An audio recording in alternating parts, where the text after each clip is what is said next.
देश में कुछ नहीं हो रहा है, युवा बर्बाद है, सिस्टम कोलैप्स हो चुका है। ठीक है, सवाल उठाइए, लेकिन नंबर भी देखिए। अमेरिका दुनिया की सबसे बड़ी इकोनॉमी, वहां अनएम्प्लॉयमेंट रेट लगभग 4.3% है। करीब 7.4 मिलियन लोग अनएम्प्लॉयड हैं। इंडिया का अनएम्प्लॉयमेंट रेट लगभग 5.2% के आसपास है। ब्राजील का 6% है, चाइना का लगभग 5.1%।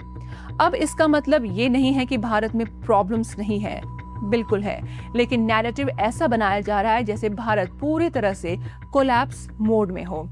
जबकि दूसरी तरफ वर्ल्ड बैंक के अनुसार पिछले 11 सालों में लगभग 26.9 करोड़ लोग एक्सट्रीम पॉवर्टी से बाहर आए हैं। अकेले हॉस्पिटैलिटी सेक्टर की अगर हम बात करें तो वहां पर लगभग 7.6 करोड़ रोजगार डायरेक्ट और इनडायरेक्ट रूप में सपोर्ट कर रहे हैं। 2036 तक लाखों नई जॉब्स क्रिएट होने की संभावना इस सेक्टर में जताई जा रही है। इंडिया स्टार्टअप इकोसिस्टम में दुनिया में टॉप 3 देशों में है।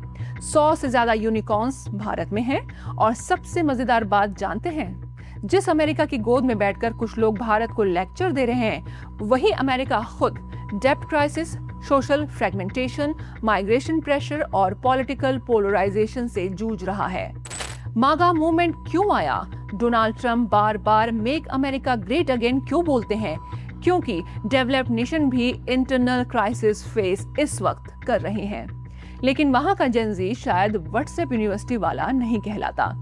सवाल उठना गलत नहीं है, सरकार की आलोचना लोकतंत्र का हिस्सा है, लेकिन अगर हर समस्या का समाधान सिर्फ chaos क्रिएट करना होगा, हर युवा को परमानेंट एंगर मोड में रखा जाना होगा और हर इंस्टीट्यूशन को विलन बना देना होगा, तो फिर वो एक्टिविज्म कम, एल्गोरिदम ज्यादा लगता है।